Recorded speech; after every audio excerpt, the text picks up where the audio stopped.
Mega ఫ్యామిలీకి power star Pawan Kalyan కి మధ్య కోల్డ్ వార్ జరుగుతోందని, అందుకే వారికి పవన్ దూరంగా ఉంటున్నాడని వార్తలు కూడా వచ్చాయి.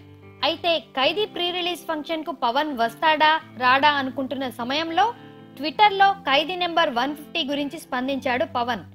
ఈ సందర్భంగా ఆ సినిమా యూనిట్ కు శుభాకాంక్షలు కూడా తెలిపాడు. తర్వాత చరణ్ కూడా థ్యాంక్స్ బాబాయ్ అని ట్వీట్ చేశాడు. అయితే ఇదంతా గతం.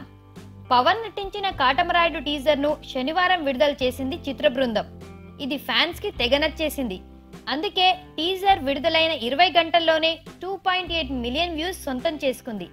అయితే ఈ టీజర్ ను చూసిన mega hero Ram Charan social మీడియాలో స్పందించాడు. టీజర్ సూపర్ అంటూ పోస్ట్ చేశాడు. ఇది చూసిన మెగా అభిమానులు ఎవరేమనుకున్నా మెగా ఫ్యామిలీ అంతా ఒకటేనని అనుకుంటున్నారట.